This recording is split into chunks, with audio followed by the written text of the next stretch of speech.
Mate value is determined by one's perception of his or her own attractiveness relative to others and access to high value mates. So we talked about mate value in the previous audio, and mate value is always self-perception and then public perception in terms of a group consensus. And we talked about this, that the high mate value is usually, in terms of a woman, is usually the blonde, blue-eyed woman.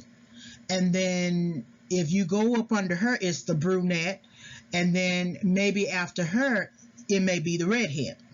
And we haven't even moved to the, black race or the Latino or the Asian, right?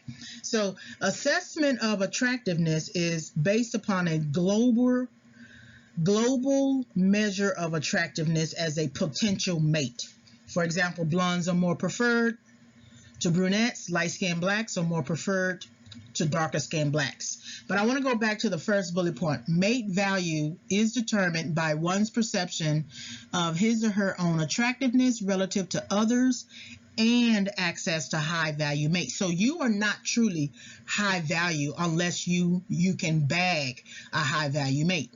That's why you see many people going after, say, like the ballers, right? The rich men, because then you believe you get your mate value from being able to get a person who is high value, right? Even though you might self-perceive yourself as having high value and being a high value mate, you won't really know for certain if you are a high value mate unless you hook up with someone who is high value and the both of you now reflect high value mates.